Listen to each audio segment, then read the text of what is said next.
Ya. Suaranya ramai tak ada. Itulah, tak apa je kalau tak teruskan. Nak teruskan pun boleh. Ikut je. Kan? Apalagi kita proceed dulu insya-Allah. Bismillah.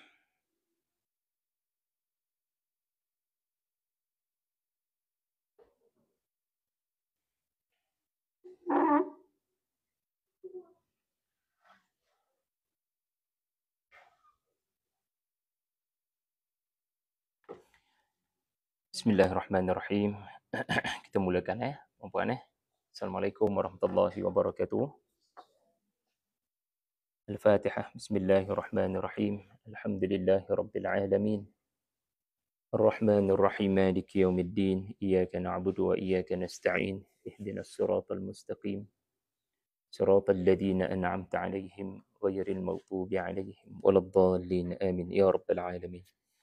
Bismillahirrahmanirrahim. Alhamdulillahirabbil alamin wassalatu wassalamu ala Rasulillah wa ala alihi wa sahbihi wa barik wa sallim. Allahumma ja'al hadha jam'ana jam'an marhuma wa tafarraqna min ba'dihi tafarruqan ma'suma. Ya Allah, jadikanlah pertemuan kami ini pertemuan yang diberikan belas kasihan oleh-Mu. Jadikanlah perpisahan kami sebentar lagi perpisahan yang diberikan keampunan oleh-Mu. Allahumma ja'alna minal ladzina yastami'una al-qaul fayattabi'una ahsanah. Ya Allah, kurniakanlah kepada kami kemampuan untuk mengamalkan apa yang kami dengar daripada kitab-Mu. Rabbana la tuzigh qulubana ba'da idh hadaitana wa hab lana min ladunka rahmah wa hayyi' lana min amrina rasyada. Ya Allah, tetapkanlah hati kami dengan hidayah yang telah Engkau campakkan kepada kami. Jangan gelincirkan kami daripada atina fid dunya hasanah wa fil akhirati hasanah wa qina adzaban nar. Wassallallahu ala Muhammad wa ala alihi wa sahbihi wa barik wa sallim walhamdulillahi rabbil alamin. Kita doakan agar Allah memberikan pengampunan sebanyak-banyaknya kepada bonda Dr. Majinah. Allah maghfir laha warhamha wa'afiha wa'fu anha wa akrim nuzulaha wa wasi' madkhalaha waj'alha rawdatan min riyadil jannah. Moga Allah menjadikan arwah berada dari kalangan orang-orang yang saleh dan Allah gantikan kehidupannya di alam sana dengan kehidupan yang jauh lebih baik, insya-Allah. Jadi kita tak ada Dr. Majinah lah pada hari ini, tapi mudah-mudahan majlis hari ini, majlis Al-Quran dapat kita teruskan, kita dapat meneruskan perjalanan kita dengan surah Ali Imran. Walaupun mungkin tak ramai pada petang ini, tetapi sebenarnya ramai di langit sana yang melihat ke arah 4 orang tetamu Allah pada petang ini. Walaupun kelihatan komitmen kita pada petang ni macam mujur lapang. Barangkali lah kan. Barangkali mungkin kebetulan ada kelapangan sedikit, jadi kita dapat hadir. Mungkin kita rasa macam kehadiran kita ni kerana kebetulan ada kelapangan. Tetapi insya-Allah saya percaya yang hadir ini bukan hadir hanya kerana waktu lapang, tapi kerana sudah memang rancang dan sudah mahu mengikhlaskan hati agar Allah jadikan kehadiran saya pada petang ini, kehadiran kita pada petang ini bukan sekadar mengisi masa lapang, tetapi untuk memberatkan timbangan di hari akhirat. Kerana majlis Al-Quran bukan majlis yang simple-simple. Majlis yang dibacakan ayat-ayat Allah, Datuk Syaib kita, Waalaikumsalam. Majlis yang dibacakan ayat-ayat Allah dan diterangkan maksud ayat-ayat berkenaan adalah majlis yang mendapat perhatian penduduk langit. So, walaupun kita tak ramai petang ni, tapi ramai ke atas sana sedang memerhatikan kepada kita. Jadi kekalkan keikhlasan hati, nak mengaji ilmu daripada Allah, supaya jadi beratlah timbangan kita di hari Allah menimbang semua amalan. Tidak ada yang memberikan apa-apa manfaat pada hari itu nanti, melainkan amalan yang saleh. Jadi pada asar, pada petang semua orang bergegas pulang ke rumah, kita pula memikirkan adakah kita sudah bersedia nak pulang pada Allah. Kan? Kawan-kawan kita barangkali bergegas nak pulang ke rumah, tetapi kita pula resah berfikir, adakah saya sudah bersedia nak pulang pada Allah? Jadi majlis Al-Quran sebegini ada tujuannya. Antaranya adalah makin banyak ayat kita baca, apa patut berlaku? Makin bersedia nak pulang pada Tuhan bila-bila masa. Mudah-mudahan. Semoga Allah lindungi kita lah daripada orang yang kalau Allah takdirkan, Allah dah panggil dia, dah sampai waktu dia perlu balik pada Tuhan, Allah lindungi kami daripada orang yang berkata kami tak bersedia. Lindungi kami daripada hati kami berkata, kami belum bersedia, berikan kami sedikit masa lagi. Moga kita tidak berkata begitulah kepada malakul maut. Kalau sudah jodohnya, kalau sudah ketetapannya untuk bertemu dengan dia, iaitulah malakul maut dan bertemu dengan dia, yakni Allah Azza wa Jalla. Ini matlamat kita tadabbur Quran. Ini matlamat kita bersama dengan majlis-majlis Al-Quran. Faham tafsir itu nombor 2. Apatah lagi boleh faham kehebatan bahasa, susun atur kalimah. Oh, macam tu rupanya. Disangkakan apa dalam terjemahan tu betul. Rupanya lebih daripada terjemahan. Itu satu objektif. Tapi itu objektif yang kedua, dia panggil secondary. Objektif pertama adalah meningkatkan iman. Jadi 1, 2 kita dengar pun tak apa dah.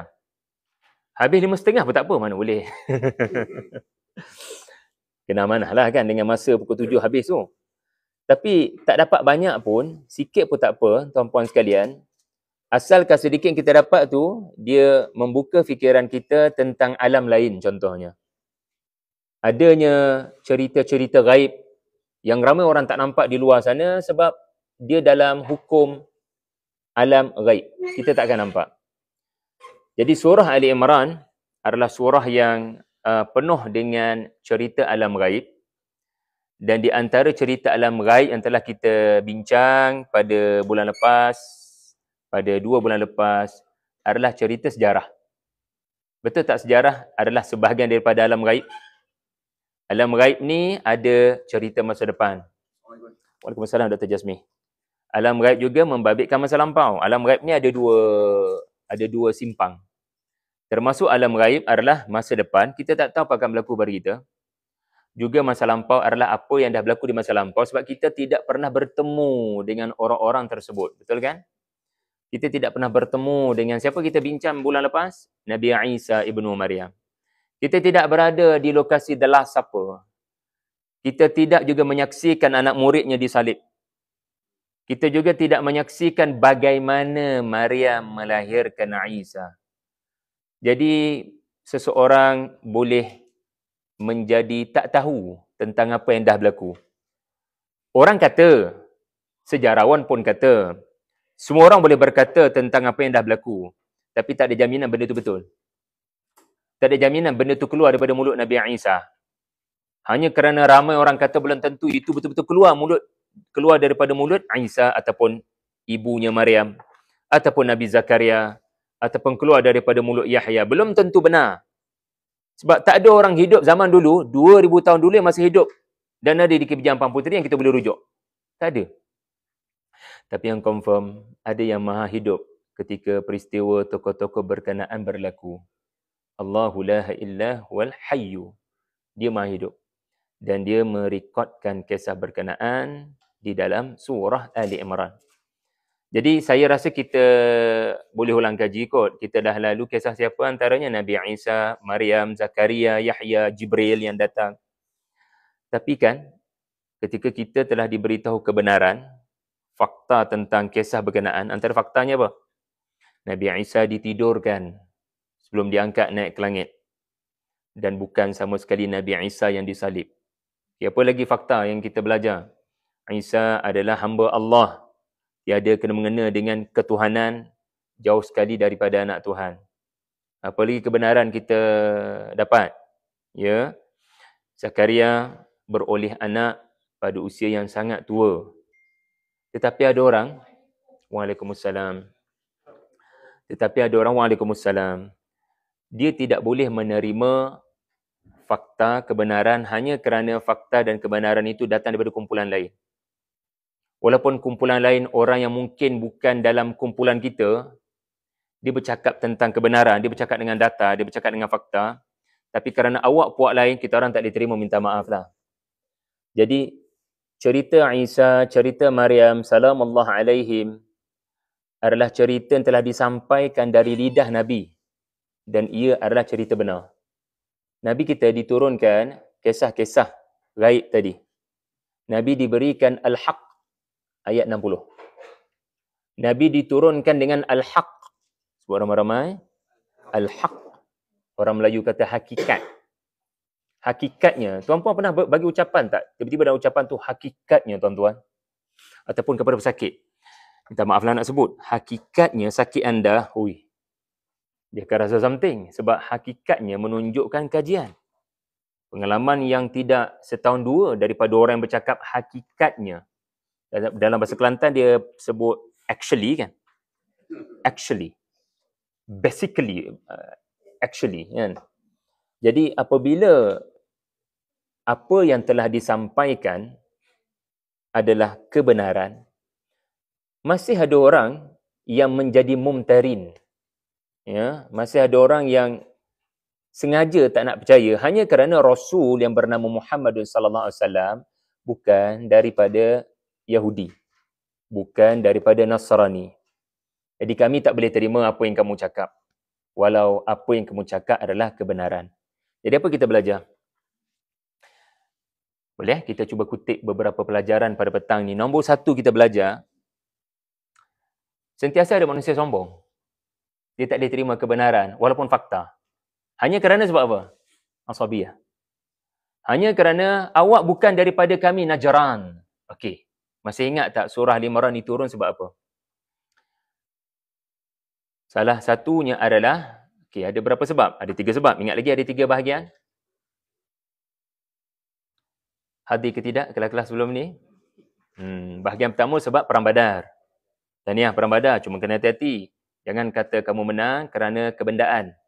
Perang Badar kamu bukan menang kerana faktor material. Yang kedua, inilah ceritanya yang kedua ni. Yang ketiga kita tak bincang lagi. Yang ketiga tentang Perang Uhud. Yang kedua ni adalah cerita tentang Ali Imran tu sendiri. Kenapa ada cerita Ali Imran? Sebab ada sekumpulan pendeta, profesor-profesor dalam bidang Injil, datang daripada Najran dekat dengan Yaman tu, datang nak cabar Nabi Muhammad sallallahu alaihi wasallam. Dengar kata awak tahu banyak benda tentang Jesus, tentang John the Baptist, tentang Saint Mary. Kami nak dengar direct daripada kamu hari ni. Dan bila Nabi bacakan apa yang kita belajar kelas bulan lepas ni dan kelas 2 bulan lepas ni, bila Nabi bacakan, mereka memilih untuk jadi mumtarin. Kami tak boleh terima lah apa yang kamu kata. Nanti kita akan lalu ayat-ayat tentang perdebatan. Sehingga ada ayat tentang mubahalah. Iaitulah ayat 61 tu. 61 tu ayat mubahalah. Tapi sebelum saya sebut tentang mubahalah, saya nak bagi tahu. Nombor 1 saya harap kita boleh catat lah. Saya pun nak catat supaya saya tak lupa nak wrap up sekejap lagi. Sebab kita belajar Quran ni pada petang-petang macam ni, kita ada matlamat untuk dapat pengajaran dari sudut sikap. Apa benda yang kita boleh baiki perangai kita dan apa yang kita boleh baiki pada anak-anak kita, cucu-cucu kita dan kawan-kawan kita lah dekat KPJ ni. So nombor 1 kita belajar hari ini tentang bahayanya kepuakan. Sebab apa? Kepuakan ni adalah anda membela geng anda walaupun geng anda terbukti berada di pihak yang salah. Dan anda tidak boleh terima kebenaran daripada geng lain hanya kerana dia bukan daripada geng anda. Najran, para pendeta Najran tak boleh terima yang Isa itu hanya hamba Allah. Mereka kekal percaya walaupun dah jumpa Nabi sallallahu alaihi wasallam, sepatutnya memeluk Islam. Tetapi mereka kekal dengan pegangan ia adalah ataupun baginda adalah anak Tuhan, ma'adallah. Sehingga adanya cerita mubahalah. Okey, ayat 61 ni, sorry saya tak bacakan ayatnya, saya tak bagi detail. Saya cuba nak keluarkan tu dia punya pelajaran. Cuma ada satu perkataan kat situ, nabtahil. Sebut ramai-ramai, nabtahil. Nabtahil ni adalah bersumpah, merayu agar Allah menunjukkan kebenaran di pihak kita. dan menunjukkan kepalsuan di pihak yang satu lagi. Okey, cuba sebut balik sebelum catat. Nabtahil adalah sumpah merayu, dia berasal daripada bahala. Bahala ni menangis-nangis, artinya merayu. Merayu agar Tuhan tolong tunjukkan saya di pihak yang benar. Jenuh dah saya cakap tentang fakta dan data, mereka masih tak boleh percaya. Maka akhirnya tak apalah, kita kena bersumpah. So dia panggil sumpah mubahalah. Bukan berbalah ni, mubahalah. Dan sumpah mubahalah ini adalah sumpah yang masyru', dibolehkan dan disyariatkan untuk melakukan apabila dua kumpulan yang dikenali sebagai orang yang berilmu bertelagah, berbalah dalam satu perkara. Bila kita rasa ramai orang keliru, sedangkan kita ada kebenaran, yang satu lagi tu palsu, maka dibolehkan untuk meleraikan perdebatan, menamatkan perdebatan dengan wallahi wabillahi watallahi, bahawasanya saya, isteri dan anak-anak bersedia untuk dilaknat Tuhan kalau kami berdusta. Dan Allah turunkanlah laknat kepada mereka yang berdusta. So satu pihak kena buat, satu pihak lagi kena buat. Kerana kalau satu pihak tak buat, nampak sangat menipu. Seseorang ni bila nak sebut nama Allah, bersumpah atas nama Allah, dia akan fikir 2-3 kali. Apatah lagi sumpah untuk sanggup menerima laknat. Adakah para pendeta Najran telah menyahut seruan mubahalah daripada Nabi? Jawapannya tidak. Sebab apa? Mereka tahu mereka berada di pihak yang salah, dan mereka tahu kalau mereka buat juga, seluruh Najran akan ditimpa azab Allah. Usahkan dia orang. Kata para sahabat bila saya belik tafsir tu, terdedah Najran tu sendiri akan terdedah kepada api neraka jatuh ke bumi. Kalau mereka mubahalah, mereka berani bersumpah atas nama Allah yang Isa anak Tuhan, mereka akan menempah bahaya. Okey. Mubahalah ni mengajar kita satu benda juga, tuan-tuan. Ketika orang keliru, mana satu yang betul? Kan? Satu pihak kata dia betul, satu pihak kata dia betul. Lalu kita kena ingat, ya, sama ada dengan sumpah mubahalah ataupun tidak bersumpah dengan sumpah mubahalah, Allah berkuasa untuk menunjukkan kebenaran di dunia lagi.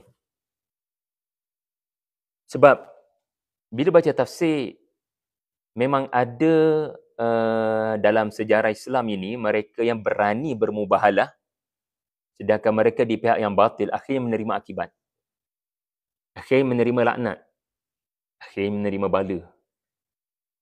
Jadi ini mengajar kita Tuhan berkuasa untuk mensegerakan kebenaran diketahui, kepalsuan diketahui, tak payah tunggu hari akhirat. Dekat dunia dah boleh tahu. Sebab ayat ni bagi tahu apa dia? Orang menipu akan kena laknat. Betul tak?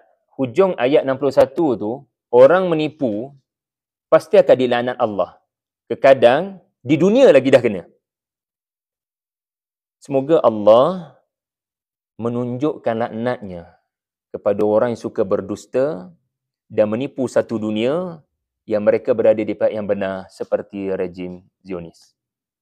Menggunakan missionary mereka untuk menipu dunia. Kononnya apa yang mereka buat adalah mempertahankan dirilah kononnya. Ya. Kononnya HMS itu adalah pengganas. Ya. Jadi Allah berkuasa untuk menunjukkan laknatnya di dunia. Sebagaimana orang yang pernah mubahalah, tapi sebenarnya mereka berdusta atas nama Allah. Sebab dia berani betul sumpah atas nama Allah, padahal dia berada di pihak yang salah. Allah terus turunkan laknat. Jadi kita boleh belajar di sinilah, ya, sesuatu kaum yang Allah laknat, Allah boleh laknat sejak di dunia. Kalau anda baca surah Al-Isra, ayat berapa?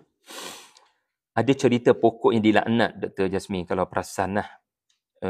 Kalau perasan, surah Al-Isra ni, kalau saya boleh bukakan pada anda, surah nombor 17, kita akan perasan ada cerita pokok yang dilaknat yang Nabi nampak pada malam Isra' ke Mi'raj.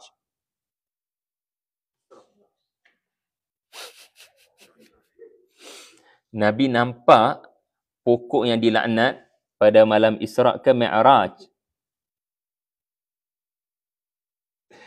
Nabi nampak pokok tu dalam surah Al-Isra'. Dalam surah Al-Isra', tapi peristiwa tu sejarawan kata, peristiwa anda nampak sesuatu di langit, bukan di Masjidil Aqsa, itu Mi'raj. Saja je nak test. Okay, kalau kita tengok ayat 60 ni, ada perkataan laknat tak? Tu ada tu, wasyajaratal mal'unah. Sebut ramai-ramai. Mana ada pokok kena laknat? Ada pokok kena laknat. Dan menariknya, ada ulama tafsir yang moden sikit lah. Tapi dia bukan sebut dia punya pandangan saja. Dia ada dia punya dalil, saya tak naklah sebutkan dia punya macam mana 2 darat 2 4 tu. Just nak sebut 4 je. Dia kata pokok yang dilaknat yang Nabi nampak tu memang Nabi nampak betul pokok zakum. Satu, Nabi memang nampak pokok zakum sebagaimana Nabi dinampakkan dengan neraka dan syurga lah. Orang yang duduk dalam neraka, orang yang duduk dalam syurga, kan Nabi nampak dalam Mi'raj. Tetapi, para ulama kata, Nabi juga dinampakkan dengan pokok yang dilaknat. So, kita boleh fahami Nabi memang nampak pokok yang dilaknat. Kita juga boleh fahami secara majazi. Majazi ni maksudnya kiasan. Artinya memang ada pokok yang makin berkembang daripada benih yang buruk dan busuk. Makin berkembang jadi pokok yang sangat busuk. Surah Ibrahim kata, syajarah khabithah. Dia berkembang jadi buruk kerana dia dilaknat oleh Tuhan. Ulama ni kata, beliau bernama Allahumma salli ala Muhammad, Bassam Jarar. Dr. Bassam Jarar kata, ia adalah negara haram itu. Yang makin lama mereka punya benih 1948. Tapi usaha nak tanam tu 100 tahun lagi, tu dia Hazel punya perancangan. Dan dia ni benih yang rosak dan makin lama makin berkembang. Negara haram itu berkembang. Dan sentiasa dilaknat oleh Tuhan, malaikat dan manusia kerana ia adalah negara yang tertegak dengan menumpahkan darah dan membunuh orang. Ini surah Al-Isra' tak pelik lah. Kenapa cerita ni dalam surah Al-Isra'? Sebab surah Al-Isra' tentang masa depan Masjidil Aqsa. Nabi sampai malam tu. Kita diberitahu macam mana kerosakan yang akan dilakukan oleh Bani Israel dalam surah Al-Isra'. Baca ayat 4. Surah Al-Isra' kan. Cerita tentang Yahudi, Bani Israel akan buat kerosakan 2 kali. Cerita ayat 5. Mereka akan buat kerosakan sejak daripada zaman Nabi. Cerita ayat 6. Mereka akan buat kerosakan lagi di akhir zaman. Kerosakan mereka ni kerana mereka dapat kuasa namanya negara. Yahudi tak pernah dapat negara sebelum ini. Tapi kali ini mereka ada negara. Yahudi, saya bukan bercakap orang Islam zaman dulu. Yang namanya Bani Israel. Saya cakap Yahudi, agama baru ni. Tiba-tiba mereka ada negara. Okey, itu yang kita belajar daripada mubahalah. Dan laknat Tuhan boleh berlaku sejak daripada dunia. Sebab itu kalau kita baca Al-Fatihah, ada tak al-maghdubi alaihim? Tuhan, tunjukkan kami jalan yang lurus, jalan yang orang Engkau berikan nikmat kepada mereka. Jangan jalan orang yang dia selalu ditimpa kemurkaan. Yakni orang yang juga dilaknat oleh Allah. Allah akan laknat. Okay, dia ada beza tahu, maghdub dengan mal'un. Terkadang seseorang yang Allah murka, Allah tak balas di dunia. Tetapi bila Allah kata seseorang itu dilaknat, artinya dia boleh dibalas sejak di dunia. Pernah dengar tak cerita Yahudi, Bani Israel disumpah jadi kera dan khinzir? Itu menunjukkan mereka dilaknat, bukan hanya dimurkai. So sekarang boleh beza antara maghdub dengan yang lebih ekstrim daripada dimurkai, dilaknat. So ada manusia Allah bukan hanya sekadar murka, tapi Allah laknat. Erti mereka akan terima akibat sejak daripada mereka di dunia. Tak payah tunggu hari akhirat. Sebab dia adalah kanser yang sangat berbahaya yang sedang merebak dan akan merosakkan manusia. Okey. Kemudian, apa lagi kita nak belajar hari ini? Okey, kalau kita tengok ayat 62, silakan Dr. Jasmine kita. Sumpah mubahalah ni kalau tengok sirah hanya berlaku dengan satu cerita ni, dengan mubahalah dengan Najran. Ada tak example lain? Saya tak tahu. Tapi saya percaya mesti ada beberapa lagi insiden mubahalah berlaku. Kalaupun tidak zaman Nabi, zaman para sahabat Nabi. Cuma saya tak tahu, Doktor. Tapi setakat yang duk belik tafsir, kelihatannya yang ni menonjol. Najran dicabar untuk bermubahalah. Sebab duk defend sangat dia punya pegangan karut dia tu. Tiba-tiba tak berani. Nampak sangat awak tak berani nak bawa kes ni ke mahkamah Allah. Betul Ustaz. Bismillah. Laknat Allah tu adakah semestinya segera ataupun dia boleh kemudian? Kemudian di hari akhirat. Bukan di dunia. Mana adakah bila kita kalau katakan dia accept the challenge dan dia dua-dua sumpah laknat, adakah laknat Allah yang turun tu kepada yang salah tu immediately ataupun No, tidak semestinya immediately. tidak, mungkin later lah. Dia boleh berlaku dalam setahun lepas tu. Jadi kalau macam tu, bila dua-dua bersumpah, tengok nothing happen, jadi kita tak tahu siapa yang betul kan? Kita masih tak tahu kan? Siapa yang betul? So, tak tahu. Kadang zaman dululah jadi kera, jadi khinzir. Itu cerita Yahudi Ahlus Sabti lah. Tapi kalau duk baca riwayat para sahabat pada tafsir mubahalah tadi, kalau Najran bermubahalah, azab api akan kena ke Najran. Semuanya terhapus. So dalam bentuk azab api. Wallahualam, ini cerita Tuhan punya kerja. Tuhan tidak terbatas dia punya tindakan pada satu cara dan satu kaedah. Dia ada macam-macam cara. Ustaz kata tadi mubahalah ni masyru', disyariatkan. Tapi boleh ke orang yang biasa-biasa atau kena ada orang yang ilmu? Tak boleh. Tak Dia hanya berlaku kalangan orang yang dilihat punya ilmu dan fakta. Dua-dua menunjukkan diri, kalau agamawan sesama agamawan lah. Tetapi juga boleh berlaku antara orang yang mengatakan dia ada fakta, satu lagi kata ada fakta, akhirnya apa cara yang terakhir boleh dilakukan adalah mubahalah. Tapi sebenarnya perkara-perkara begini dia selesaikan di mahkamah. Sebab mahkamah yang berinteraksi dengan bukti dan fakta. Adalah situasi tertentu yang mana mubahalah digunakan. Saya tak pandai bab ni. Tak maaflah. Tapi satu benda kita belajar, iaitu perkataan laknat. Hanya digunakan Allah kepada mereka yang Allah nak segerakan cash di atas muka bumi. Apa satu benda yang anda perasan tak? Nabi sendiri berani. Awak rasa awak di pihak yang benar. Awak rasa saya Muhammad sallallahu alaihi wasallam berada di pihak yang salah. Mari kita mubahalah. Saya akan panggil anak bini saya, awak panggil anak bini awak. Kita mubahalah. Tengok Nabi berani kerana benar. Kenapa nak takut bila kita berada di pihak yang benar? Betul kan? Siapa kita belajar kat sini? Berani kalau kita yakin kita di pihak yang benar. Sebab Nabi sendiri, cuba tengok ayat ni. Ta'alau nad'u abna'ana wa abna'akum wa nisa'ana wa nisa'akum. Saya bukan suruh awak panggil anak bini awak je dan saya tak panggil siapa. Saya akan panggil anak bini saya. Sebab setuan orang, dia suka bergaduh bila tak ada, bila dia terlupa dia ada keluarga. Bila keluarga dia depan mata, Allah tak jadi anak bini aku tak sanggup kena laknat. Aku seorang tak apa lagi. Tapi bila masuk unsur emosi, bawa anak bini, kadang-kadang setuan orang tak jadi, tak proceed. Sebab dia memikirkan kesan kepada anak bini, apa salah anak bini aku, disebabkan aku yang nak ketekak. Apa kata orang Kedah? Ketekak. Apa dia? Apa dia punya perkataan dia tuan? Ketekak. Ketegak. Berdegil, menegakkan benang yang basah. Okey, itu yang kedua. Kena tanya orang bidang syariah tentang mubahalah ni, orang mahkamah syariah ke mungkin lebih valid lah. Sebab certain isu semasa ni membabitkan, maaflah certain isu politik pun kadang-kadang bermudah-mudahan dalam mubahalah. Jadi mana satu nak berpegang ni? Mahkamah ada, mubahalah juga. Okey? Baik. Jom kita pergi ayat 62 boleh? Dan sekali lagi saya minta maaf, saya tak mampu nak baca ayat tu dan terjemahan. Saya terus nak ambil dia punya pengajaran. Okey. Dalam ayat 62 ni, Allah cerita semua kisah Quran ini adalah benar. Al-Haq. Betul tak? Soalan, kisah siapa ni?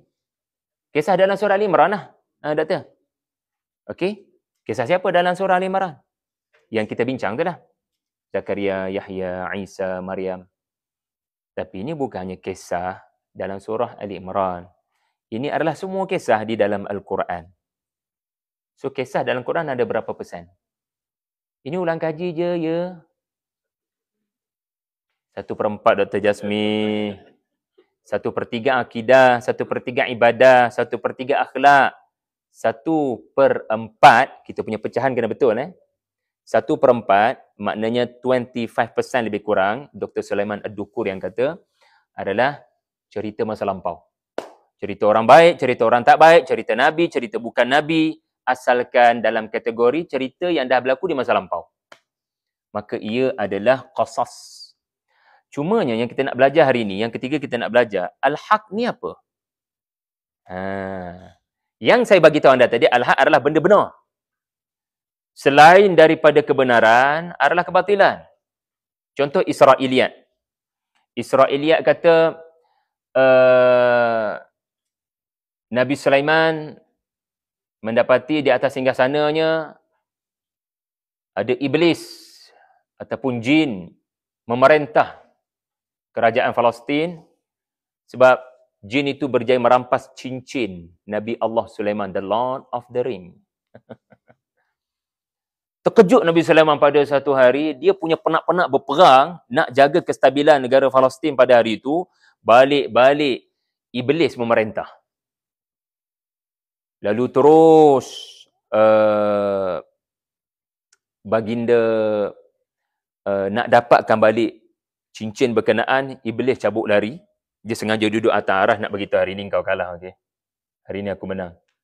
Sebab kau bagi cincin pada isteri kau. Dengan mudahnya aku menipu dan scam isteri kau. Isteri Nabi Sulaiman 90 orang. Yang tu bukan Israiliyat, doktor. Itu memang hadis sahih. Ada Israiliyat selari dengan apa yang ada di dalam hadis. So itu bukan Israiliyat, itu memang Quraniyat. 90 orang isteri, tak semuanya level yang baik-baik kan. Apatah lagi ahlul kitab ataupun orang kata perkahwinan politik. Kadang ada curang di belakang tabir. Tapi nak katanya cerita Israiliyat ni menggambarkan ada isteri Nabi Sulaiman curang. Lalu Abel biar ayam peganglah cincin tu hari ni. Abel pergi berperang lah. Nanti apa berjadi pada cincin? So bila dia pegang, dia bagi kepada iblis yang berlakon ke, jadi orang baik macam mana ke, akhirnya jatuh ke tangan iblis. So dia cabut lari dan Nabi Sulaiman cari sampai ke lubang cacing lah. Cari di seluruh lautan, akhirnya tak jumpa. Sehinggalah, tak tahulah ceritanya, dia termakan ikan, tiba-tiba dalam ikan tu ada cerita. Nak katanya itu cerita yang bukan dalam kategori Al-Haq, sebab dia cerita Al-Israiliyat. Tiba-tiba dalam Quran, ada cerita lebih kurang sama. Cuma bukan dalam cerita surah Al-Imran lah. Nabi Sulaiman mendapati di atas singgasananya ada jasad. Dan jasad itu bukan iblis. Bukan jin. Israiliyat kata jin dan iblis. Tetapi ulama tafsir yang saya pilih pandangannya agak kuat, yang duduk di atas arasnya adalah bayinya yang meninggal dunia. Satu-satunya harapan untuk meneruskan tahta baginda. Baginda ada 90 orang isteri, mengharapkan akan ada 90 orang mujahidin. Semua isteri baginda tidak melahirkan anak. Kecuali seorang isteri. So, bukan satu orang isteri curang ambil cincin, tapi satu orang isteri yang menghadiahkan anak. Tetapi inna lillahi wa inna ilaihi raji'un, lalu meninggal dunia. Alqaina ala kursiyihi jasadan summa anab, kata surah Sad. Bila baginda melihat, dia balik daripada perang, itu barangkali betul. Baginda balik daripada perang, penat letih mempertahankan establishment of Palestine punya government. Mengharapkan satu hari nanti aku penat perang ni, biarlah ada anak pelapis. Tengok-tengok anak harapan terakhir pun meninggal dunia. Tak ada harapan nampaknya. Tapi adakah Nabi Sulaiman seorang yang putus asa daripada Tuhan? Tak. Tengok, ini yang Al-Haq. Ini yang dirakamkan oleh Al-Quran bertentangan dengan Israiliyat. Iaitulah Nabi Sulaiman berdoa pada Allah bila tengok anaknya meninggal dunia di atas bayi. Orang letak atas. Sehingga sana nak beritahu Sulaiman minta maaf lah. Harapanmu nampaknya berkecai. So, tapi Nabi berdoa bila melihat thumma anab faqala rabbi ghfirli wa hab li mulkan la yanbaghi li ahadin min ba'di innaka antal wahhab. Wow, ini tak ada dalam Israiliyat. Anda tahu tak dalam Israiliyat yang digambarkan adalah King Solomon. Bukan Prophet Solomon. There is no alaihi salam dalam Taurat. Mereka buang benda tu. So, haikal Solomon bagi Jewish state pada hari ini adalah Sulaiman sebagai king yang pernah kononnya menurut Israiliyat mentadbir dunia dengan satanik, dengan sihir. Sedangkan Quran menjauhkan Nabi Sulaiman daripada syaitan mempengaruhi baginda, yang sebenarnya syaitan tunduk kepada baginda. Kerana mukjizat daripada Allah bukan sihir yang dihafal-hafal. Jadi apabila Nabi Allah Sulaiman disekularkan dalam kitab Taurat yang diubah, maka dia bukan lagi Al-Haq. Nabi Sulaiman yang sebenar menurut Al-Quran adalah baginda terus berdoa pada Allah, Tuhan ampunkan saya. Oh, anak meninggal dunia, dia terus menyalahkan dirinya. Mungkin ada salah silap saya di mana-mana, ampunkan saya. Dan yang kedua baginda kata apa? Kerana saya sudah tidak ada anak, maka jadikanlah kerajaan ini adalah kerajaan paling luas dalam sejarah, yang tidak layak diberikan kepada sesiapa selepas saya. Sebab saya dah tak ada pelapis yang saya boleh besarkan dengan tarbiyah saya. Kalau saya serah pada bukan anak saya, tak ada jaminan government akan stabil dan menurut syariat Islam. Siapa yang kita harap boleh meneruskan perjuangan kalau bukan anak kita sendiri? Tiba-tiba anak saya tak ada. Maka oleh itu Tuhan kurniakan kepada aku kerajaan Islam paling luas sebelum aku wafat. Supaya dunia ada pengalaman melihat kerajaan Islam mentadbir seluruh alam. Jadi itu Al-Haq pada makna yang pertama. Yang saya nak tarik perhatian doktor semua adalah Al-Haq ni ada makna yang kedua. Dia bukan sekadar kebenaran. Inna hadha lahwal qasasul haq, artinya kisah yang bertujuan. Al-Haq ni artinya bertujuan, bermotif. Jadi semua kisah Quran ini dia ada tujuan. Jadi Al-Haq bermaksud kebenaran, Al-Haq juga bermaksud bertujuan. Jadi apa tujuan? Baca ayat ni sampai habis. Anda akan dapat lihat ada satu tujuan pada 1/4 Al-Quran. Inilah tujuan kisah-kisah Quran. Cuba beritahu saya, kisah apa anda suka? Kata sentiasa Nabi Yusuf saya dengar. Subhanallah. Alhamdulillah. Rezeki Allah Ta'ala bagilah pada doktor. Ada certain tokoh Nabi yang kita tak nak berganjak pada tokoh lain sebab memang terbukti dia memberikan kekuatan pada kita. Nama apa dah ni tuan? Sufi. Siapakah tokoh kesufian anda? Di dalam Al-Quran. Nama dah bang? Saya lupa nama bang. Encik Syarul kita, siapa tokoh anda dalam Quran? Nabi Yusuf juga. Masya Allah. Cerita Nabi Yusuf di dalam Al-Quran adalah cerita yang benar ketika Israiliyat viralkan benda yang salah. Kononnya Zulaikha, maaflah, nak kena sebut juga, Israiliyat menunjukkan Nabi Yusuf sampai dah membuka pakaian untuk bersama dengan Zulaikha. Inna lillahi wa inna ilaihi raji'un. Apa yang ditunjuk dalam Quran itu yang Al-Haq pada tafsiran yang pertama. Tafsiran yang kedua apa dia? Aku cerita Nabi Yusuf ni ada tujuan. Tujuannya adalah untuk kamu bila baca kisah tu akan berlakunya ma min ilahin illallah. Kamu hanya letak pergantungan hanya kepada Allah.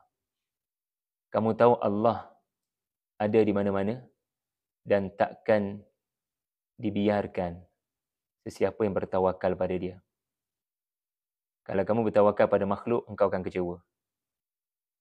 Aku paparkan pada kamu kisah Nabi-Nabi. Aku paparkan kepada kamu kisah Yusuf. Kamu tahu apa tujuan? Al-Haq. Supaya kamu takkan bergantung kepada makhluk. Ma min ilahin illallah. Supaya kamu hanya bergantung kepada Allah. dan kepada pendeta Najran. Ni dia punya konteksnya. Agar kamu tidak meletak kepergantungan kepada siapa? Bukan Nabi Yusuf. Najran yang mentrinitikan Tuhan yang Esa, agar janganlah sekali-kali dengan mukjizat Nabi Isa yang banyak, lalu kamu rasa dia ada something dalam tubuh Nabi Isa yang melayakkannya menjadi sebahagian daripada Tuhan, lalu kamu bergantung kepada Yesus. Ma min ilahin illallah. Wa inna allaha lahuwal azizul hakim. Al-Aziz artinya apa? Sentiasa menang, takkan boleh dikalahkan. Jadi orang yang baca kisah Quran, dia sentiasa akan rasa dia boleh menang ke atas mereka yang bertindak secara dusta kepada dia, fitnah dia. Allah akan kurniakan kemenangan bila kita beriman semasa musibah datang tu, ataupun ketika kita bertaubat. Ya, ada benda kita buat salah, tapi kita bertaubat, maka Allah akan menunjukkan kepada kita namanya Al-Aziz, yang sentiasa menang, yang takkan boleh kalah. Al-Hakim artinya apa? Untuk menang, ada perancangan Tuhan yang tuan-tuan akan kata, aduh, fed up-nya, bengangnya, bengkaknya, stresnya. Tapi nanti anda akan kata, mujurlah benda tu berlaku pada saya. Sebab kalau tak berlaku, saya tak akan menang. Jadi Al-Hakim artinya bijaksananya rancangan Allah. Dia memilih kita untuk terima satu keburukan, tetapi dengan tujuan untuk terima kebaikan yang lebih besar di masa akan datang. Al-Aziz adalah destinasi, Al-Hakim adalah proses. Al-Aziz adalah matlamat yang akan kita pergi ke situ. InsyaAllah Allah Ta'ala akan kurniakan kemenangan pada orang beriman, kemuliaan pada orang beriman. Pernah dengar perkataan Izzah? Izzah, dia berasal dari kalimah Al-Aziz. Ya, kalau mahu tanah zaitun Palestin itu menang, kena tengok surah Al-Jumu'ah. Surah Al-Jumu'ah kan, salah satu surah tasbih lah. Ulama kata surah tasbih ni panduan untuk menang kata Palestin. Nama Palestin antara lainnya adalah Baitul Muqaddas. Pernah dengar kan? Baitul Muqaddas. So nama Allah yang ada kaitan dengan Muqaddas adalah Al-Quddus. Nama Al-Quddus ada kat mana? Surah Al-Jumu'ah. Boleh tengok ayat 1. And then, after Allah sebut Al-Quddus, ada perasan tak perkataan Al-Aziz? Itu saya tunjuk Ada nampak Al-Quddus? Surah ini sangat penting untuk mengambil Baitul Maqdis daripada tangan penceroboh dan penjajah. Tetapi, kita kena ingat, after that is what? Bukan soal tanah. Kita bukan berebut tanah. Kita nak kata, izzah. Allah akan beri mulia pada agama ni bila dapat ke tangan orang yang betul. So, sentiasa menang Allah dalam rancangan. Sekarang macam apa sekarang ni? Macam apa? Bila tengok bantuan tak sampai, flotilla kena hijack, orang Morocco tak boleh masuk sempadan Mesir, orang Mesir sendiri halang. Kita rasa macam menang kot celah mana kalau macam ni? Jangan cakap macam tu. Jangan nilai benda tu berdasarkan sekarang. Sekarang ni hikmah tengah berlaku, Al-Hakim. Saya sebut tadi apa? Al-Aziz destinasi, Al-Hakim proses. Sekarang ni kita hanya kata hikmah lah tu. Pengetahuan kita terbatas. Okey, jadi harap kita belajar makna Al-Haq. So, cerita apa pun yang anda baca, mesti tujuannya adalah untuk memurnikan pergantungan kepada Allah. Kalau kita baca apa-apa kisah, tapi kita lebih suka berdebat tentang kat mana peristiwa ni? Siapa sebenarnya tokoh ni? Bila sebenarnya peristiwa ni terjadi? Bimbang-bimbang kita sedang masuk ke dalam sejarah, tapi bukan masuk ke dalam Al-Haq. Kejap lagi ada babak Allah kritik Ahlul Kitab. Orang yang sangat banyak informasi tentang cerita-cerita Nabi-Nabi. Tapi mereka hanya kaya maklumat. Tapi tak ada hidayah. Allah sehingga murka kepada orang yang banyak ilmu. pelik kan? Orang banyak ilmu tapi Allah murka. Kita kena risau zaman sekarang ni sangat mudah nak dapat ilmu. Semua benda pada ChatGPT. Just type di ChatGPT. Yang plus ke yang premium, boleh dapat jawapan. Dengan mudahnya dia dapat jawapan. Tapi makin mudah orang akses kepada ilmu dan AI, makin ramai pula orang yang Allah murka. Artinya ilmu bukan segalanya. Itu penting, Cik Sufi. Sebab Sufi itu penting.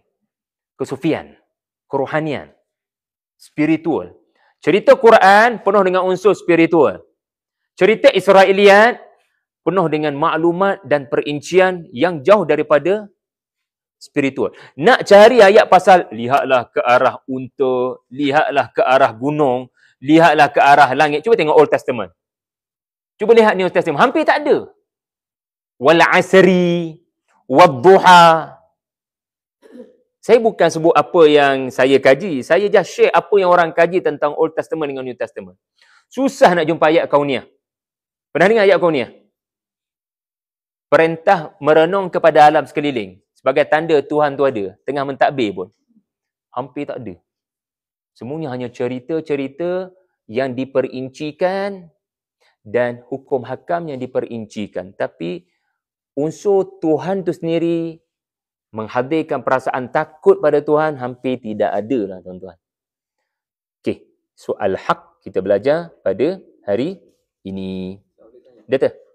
Apa hikmah dia Allah putuskan genealogy of Nabi Sulaiman? Mana dia tidak ada anak. Dan putuslah kan. Yang kita tahu Nabi Isa Maryam daripada Harun. Kan? Jadi apa hikmahnya Allah putuskan generasi. Jadi siapa yang mewarisi kerajaan Nabi Sulaiman yang hebat? Doktor tanya dua soalan. Pertama hikmah, yang kedua siapa yang mewarisi. Yang kedua tu saya tak tahu nak jawab, tapi yang nombor satu tu menarik untuk dibincangkan. Maksudnya bila tanya hikmah ni masing-masing boleh bagi pandangan sebab tak ada jawapan yang tepat. Sebab hikmah kan. Saya punya pandangan, wallahu alam. Barangkali kemenangan orang-orang spiritual. Sebab Nabi Sulaiman, Nabi Allah Daud adalah orang-orang politik yang Allah kurniakan kepada mereka spiritual pada masa yang sama.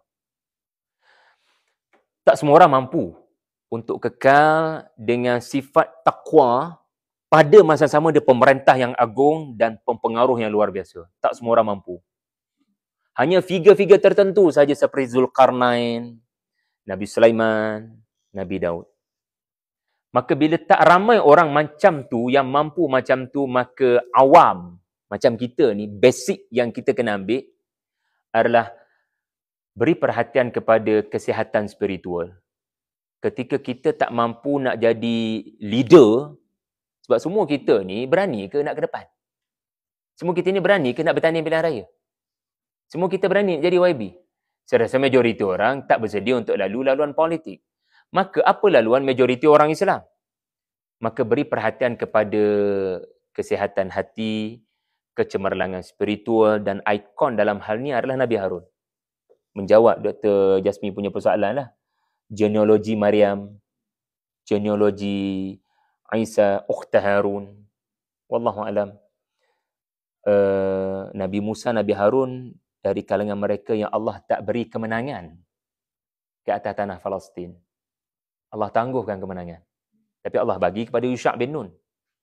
Tapi daripada Musa dan Harun inilah datangnya keturunan berkenaan. Nabi Ishaq sebenarnya adalah ayah kepada Israel, Nabi Yaqub. Adakah Nabi Yaqub diberikan kekuasaan?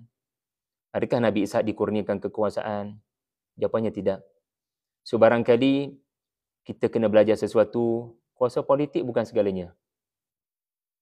Tapi balik pada ayat Tuhan, baca kitab Allah, itu perkara yang semua orang tak boleh bagi alasan.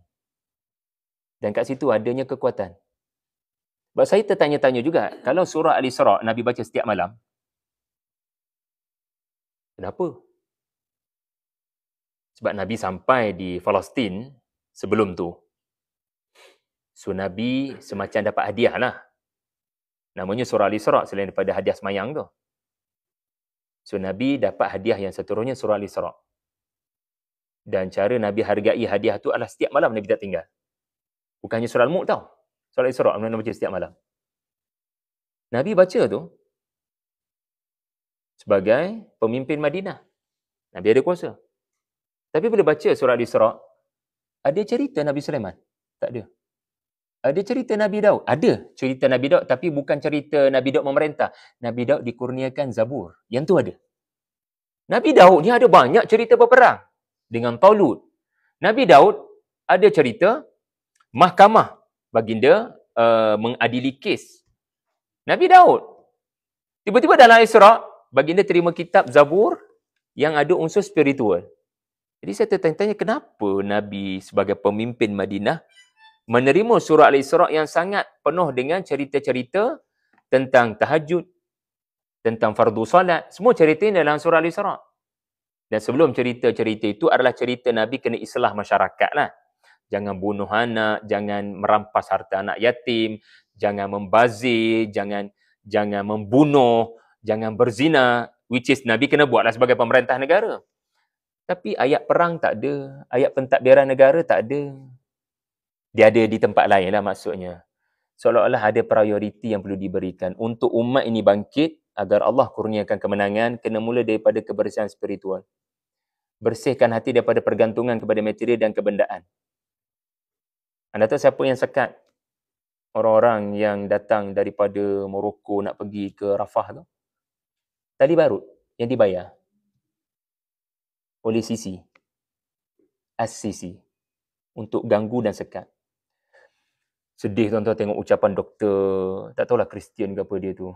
Dia bagi ucapan, tolonglah buka sempadan ni. Kamu sanggup ke tengok anak kamu sendiri tak menyusu beberapa hari? Mana kemanusiaan kamu?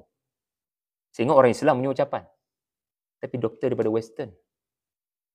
Orang Islam buat kerja halang orang non-Muslim nak tolong orang Islam. Aneh kan? Dengan apa yang berlaku. Flotilla tu Muslim Melaka ke? Yang 15 orang tu. Mana orang Islamnya? Jadi kita ambil ni sebagai muhasabah lah. Okey. Alhamdulillah. Kita belajar Al-Haq. Yang seterusnya kita nak belajar, saya cuba target ada 7 sebelum kita tamat jam 7. Ini penting. Ayat 64 ni.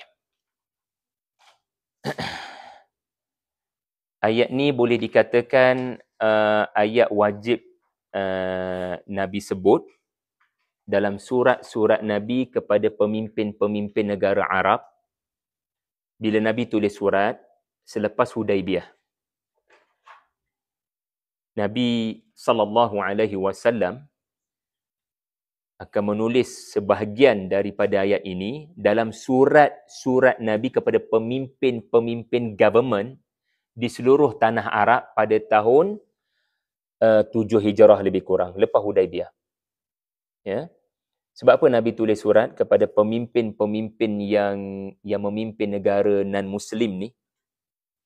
Sebab nak seru mereka untuk mari duduk kita sembang tentang agama, tentang Islam, tentang Tuhan yang sebenar. So ayat ni ayat penting tuan-tuan untuk berkawan. Tolonglah berkawan dengan non-Muslim. Tolong mulakan berkawan itu dengan mencari titik persamaan. Jangan mulakan dengan titik perbezaan. Qul ya ahlal kitabi ta'alau ila kalimatin sawa'in bainana wa bainakum. Katakanlah wahai Nabi, wahai ahlul kitab, ayuh mari kepada satu kalimah yang mempertemukan antara kami dengan kamu. Mari kita duduk bincang. Masing-masing kita sepakat beberapa perkara. Maknanya fokus pada benda yang kita boleh sepakati. Jangan ambil selain daripada Allah sebagai Tuhan. And then yang lain tu benda boleh bincang. Mulakan dengan titik persamaan. Satu benda yang kita kena ingat bila Allah menyebut ahlul kitab, ya betul dia merujuk kepada Yahudi dan Nasrani. Tetapi kalaulah ia terbatas kepada Yahudi dan Nasrani, maka Allah akan sebut direct. Qul ya ayyuhal yahuda wan nasara. Tapi ayat ini meluaskan makna bukan hanya pada Yahudi dan Nasara ayat ni. Ayat ini juga adalah kepada mereka yang Allah kurniakan ilmu yang mendalam tentang kitab Allah, termasuk Al-Quran. Dalam perkataan lain, ayat ini juga untuk agamawan. Orang macam saya. Sebab Allah boleh uji orang-orang agama dengan pengikut yang ramai. Sehingga pengikut ramai menyebabkan kita rasa kita lebih istimewa. Patut lebih dihormati. Patut mendapat tempat berbanding kumpulan yang satu lagi. Lalu apa yang berlaku sesama agamawan kekadangnya? Bergaduh sesama sendiri. So ayat ni kena atas batang hidung kita. Sampai bila nak bergaduh? Setengah kita tak senang apabila Syiah Iran menyerang Israel. Lalu kita tanya balik, mana negara orang Islam? Negara orang Islam buat apa? Masih lagi duk bergaduh sesama sendiri. Jadi dari satu sudut, tak kisahlah siapa yang serang. Bagi kita alhamdulillah. Tak pernah saya tengok saya ingat Gaza. Tapi rupanya Tel Aviv. Pentagon dia orang. Dalam hati tu, alhamdulillah. Apa yang berlaku kepada Sarah tu, saya boleh rasa lah. Pernah dengar tak cerita Sarah ketawa bila malaikat kata, kami akan musnahkan kami akan musnahkan kaum Sodom. And then Allah rakamkan dalam Al-Quran, Sarah ketawa. Yes! That's it! Dah lama aku tunggu. Dah lama aku doa. Akhirnya malaikat hanya sebut apa yang aku doa. Normal lah untuk rasa gembira. Sebab bukan Sarah terketawa sebab doktor kena tengok surah Hud. Berita mengatakan dia akan dapat anak. Doktor kena tengok surah Hud sebab kalau doktor tengok surah Az-Zariyat, kita akan nampak flu berbeza. Tapi kalau doktor tengok surah Hud, bila kami diutuskan kepada kaum Lut, wa mra'atuhu qa'imatun fadhahikat fabasyarnaha. And then after that baru diumumkan anak. Jadi Ar-Razi dia sebut 4 pandangan. Pandangan yang ketiga menarik. Dia kata Sarah ketawa sebab malaikat macam faham apa yang saya doa. Sebab saya dapat tahu anak saudara suami saya ni begitu besar tentangan yang diberikan. Lut dikatakanlah anak saudara Nabi Ibrahim. So always update lah. Tak tahulah macam mana dulu diorang update. Kami kena serang lagi ni. Wahai pakcik kami Ibrahim. Kami kena serang lagi. Seolah-olah setiap minggu asyik kena serang. Asyik kena asyik kena dimalukan. Dan pada masa sama tuan-tuan tahulah jenayah homoseksual diorang tu. So Sarah ni, dia tak senang hati dengan perbuatan kaum-kaum melampau batas ni. Seolah-olah, moga satu hari Allah musnahkan kamu. Tiba-tiba malaikat datang, yang pada awalnya diorang cuak juga sebab tak jamah makanan. Diorang nak menceroboh rumah kita ke, ataupun ada kaum kita buat dosa ke, diorang ni datang nak timpakan bala pada kaum kita ke. Oh, rupa-rupanya bukan kaum kita yang buat dosa. Kaum yang satu lagi, elok sangatlah. Kaum yang satu lagi tu. Seolah-olah Sarah kata padan muka. Allah rakam dia punya kegembiraan dan ketawa dia tu. And then, yang ketawa tu siapa kat dapur tu? Malaikat tanya balik. Siapa yang ketawa kat belakang tu? Oh, curi-curi dengar ya perbualan antara kita orang dengan suami awak. Yang ketawa tu saya nak umumkan. Tahniahlah mengandung. Mengandung? Are you sure? Sarah kat dapur datang kepada pertemuan Nabi Ibrahim dengan malaikat. Are you sure? Ni, 100 tahun isteri. Wanita 90 tahun ni awak kata mengandung. Janganlah cakap benda bukan-bukan. Nak prank pun bukan birthday saya hari ni. Tapi memang betul. Sarah tu datang kepada 3 orang manusia yang sebenarnya malaikat untuk minta clarification. Are you sure? Jadi kesimpulannya normal lah untuk rasa gembira. Regardless lah siapa yang buat. Dah kita orang Islam tak buat. Tak apalah untuk sementara waktu adalah rehat sekejap. Kod hopefully. Adalah, cuba tengok orang Palestin sendiri respon kepada drone-drone yang melintas. Dan tengok apa statement HMS bila Iran buat serangan. Ucap tanya. Tuan-tuan bersama dengan siapa kan? Kalau bukan HMS kan? Tuan-tuan bersama dengan Fatah ke apa ni? Na'udzubillah. Nah. Okey, saya harap kita belajar sesuatu daripada ayat 64 ni. Tolong cari titik persamaan, satukan agamawan sebab umat ini dalam perpecahan yang berat. Orang-orang agama Allah kurniakan followers yang besar, janganlah teruskan bergaduh sesama sendiri hanya nak menunjukkan kita lebih baik daripada orang yang cukuplah. Ada waktu kita kena ada kalimatin sawa. Cari titik persamaan. Hormat menghormati antara satu sama lain. Ya, perkara-perkara titik bengek tu kalau boleh tangguhkanlah. Ya. Itu ayat tentang perpaduan penyatuan ayat. Silakan. Allah gunakan ya ayyuhallazina hadu. Kenapa? Surah Al-Jumu'ah. Qul ya ayyuhallazina hadu. Dia menunjuk pada Yahudi juga kan? Bila Allah guna Yahudi, Al-Yahud dengan Alladzina hadu ni ada bezalah. Cuma basically dia dalam kategori kumpulan yang sudah memutuskan diri mereka daripada ajaran Nabi-Nabi yang asal. Kalau mereka masih setia dengan Nabi, Allah akan panggil mereka Bani Israel. Ingat ya, bila Allah guna Bani Israel dalam Al-Quran, ini menandakan diorang masih lagi okey. Sebab duduk dengan Nabi Musa. Ataupun mereka ada potensi nak berubah. Tapi bila Allah guna kalimah Al-Yahud, artinya Allah sedang mengisytiharkan peperangan dengan diorang. Walan tarda anka al-Yahud sebagai contoh. Allah sebut Yahud direct. Dan termasuklah kul ya ayyuhalladzina hadu. Hei puak yang berlagak dengan agama baru yang memutuskan diri pada nabi-nabi aku yang asal. Wahai puak yang membunuh nabi-nabi. Oh, Yahudi ya. Aku nak bercakap dengan kamu. Dia seolah-olah macam tu. Cuma Al-Yahud dengan Alladzina hadu ni ada beza. Saya tak nak bincanglah benda tu lagi sebab tak sempat nak study dia punya beza ataupun kehalusan makna. Okey, saya nak kita bergerak seterusnya sebab masa kita makin suntuk. Okey, kita nak belajar sesuatu daripada kita skip kita pergi ayat 67 Ayat 67 ni cuba teka Nabi apa? Dr. Zita. Ayat 67 ni. Ayat 67 cerita tentang Nabi apa?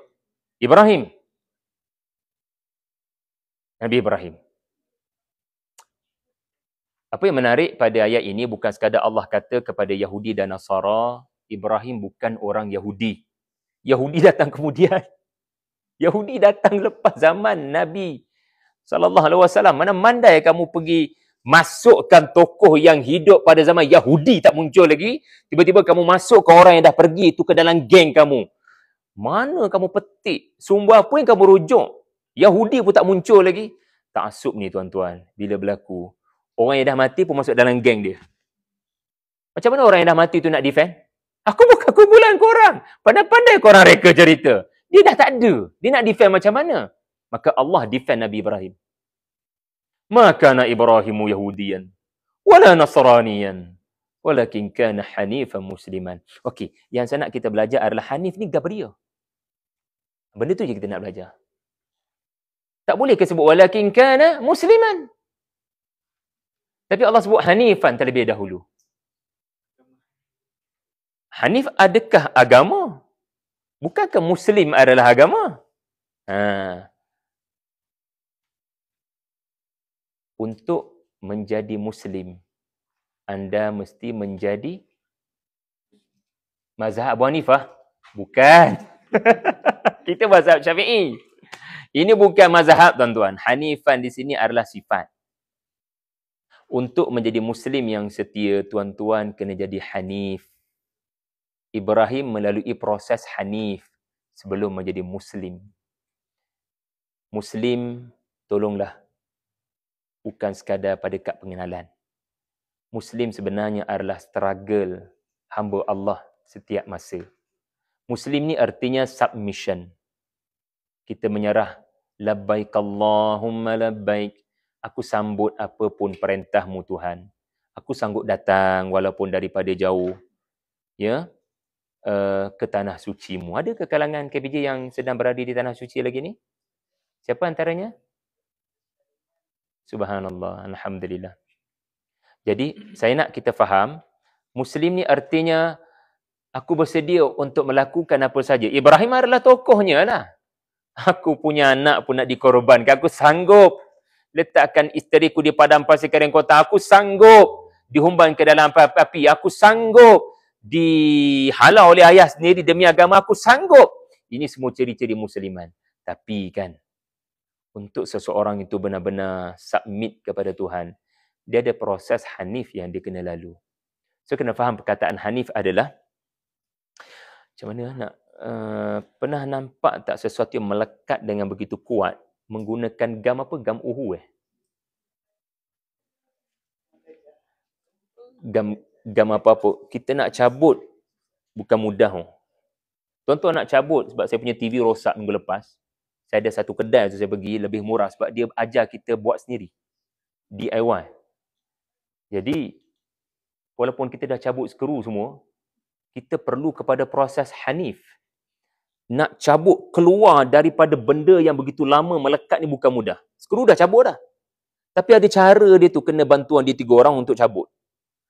Kesukaran, kesulitan untuk mengeluarkan diri daripada syirik dan jahiliyah, itu namanya hanafa.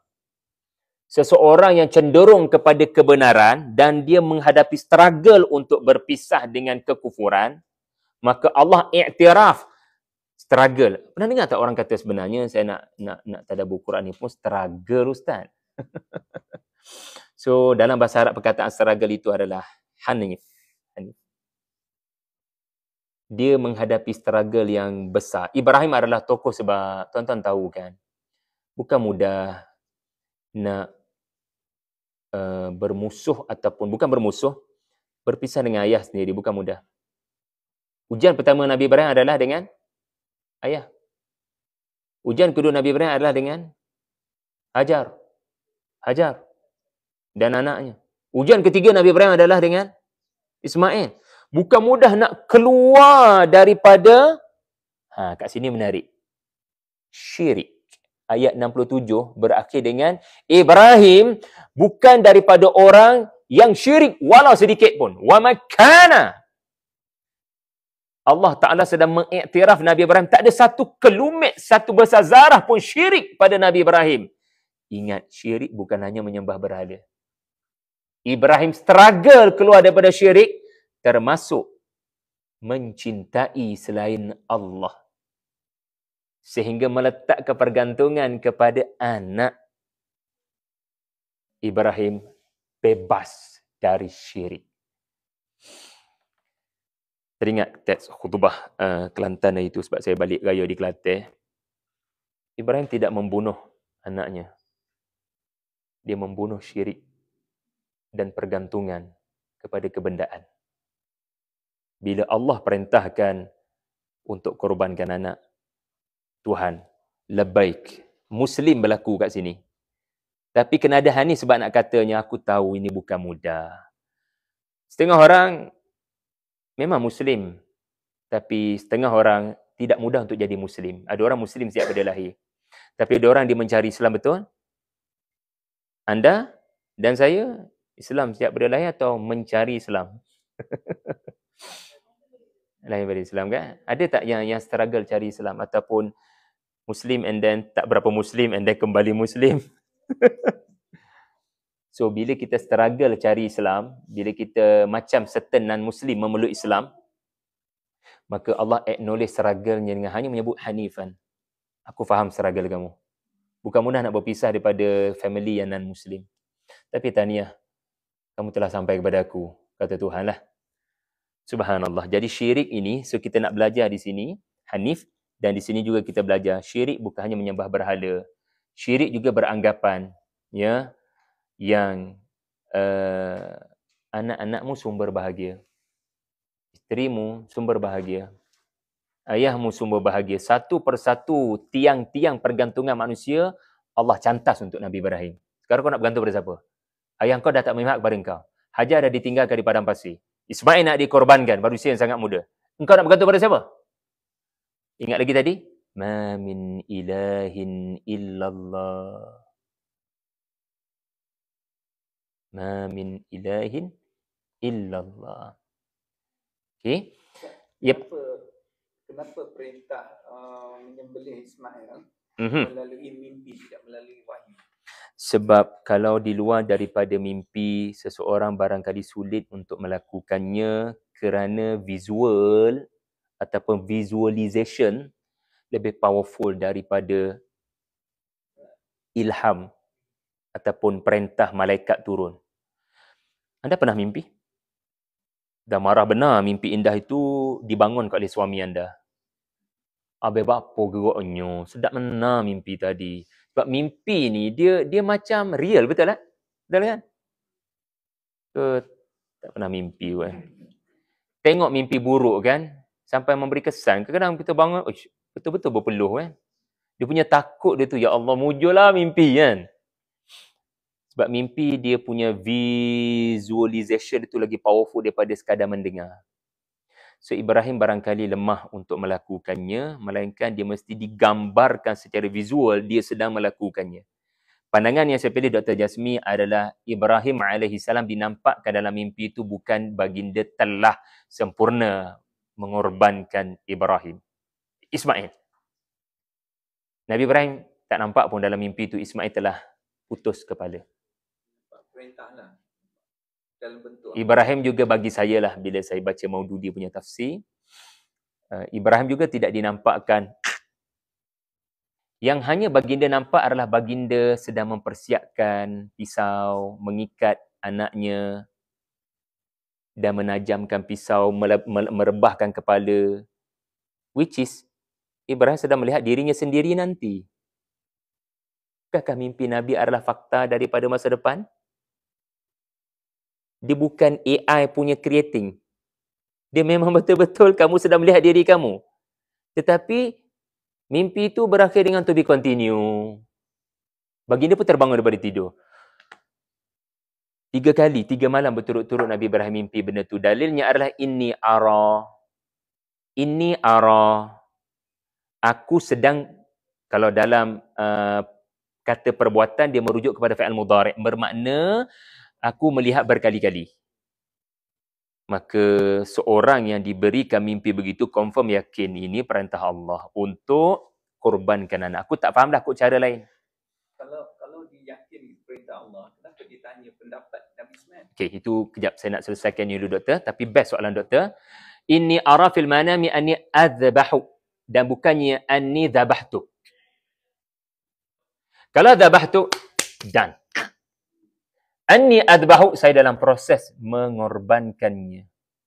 Sebab tu bila pisau nak sampai sini bukan mimpi.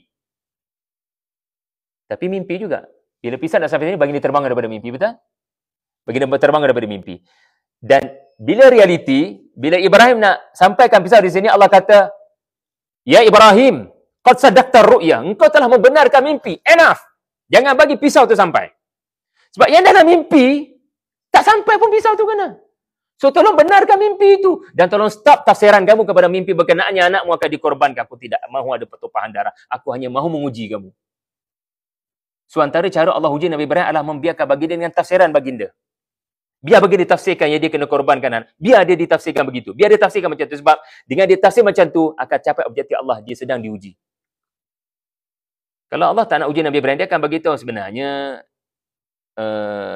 Allah boleh bagi mimpi tu full story. Dalam mimpi tu baginda tak jadi nak korbankan sebab ada suara datang. Apa motif hujan kalau macam tu? Bila anda nampak full story. Nampak?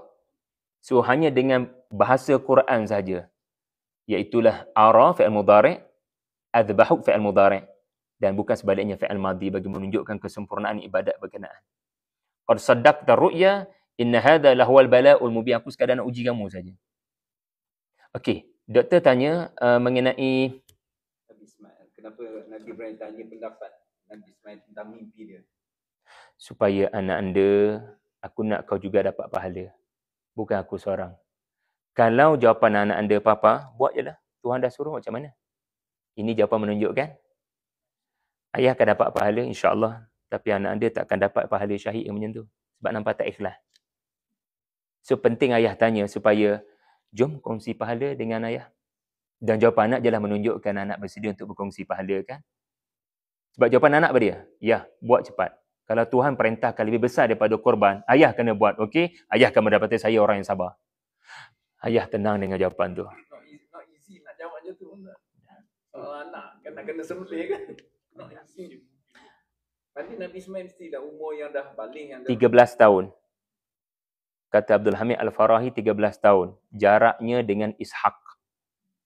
Sebab sebaik saja korban tu selesai, iaitulah Kibash. Beberapa bulan selepas tu Nabi Ibrahim balik ke Palestin, dapatlah 3 tetamu tu datang yang mengumumkan Sodom akan dimusnahkan. Dan Ishak dapat.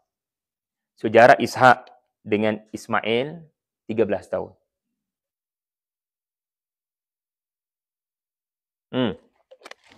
Sikit lagi, saya nak bawa anda kepada... So kita belajar Hanif ya hari ini. Hanif sangat mahal kalimah itu.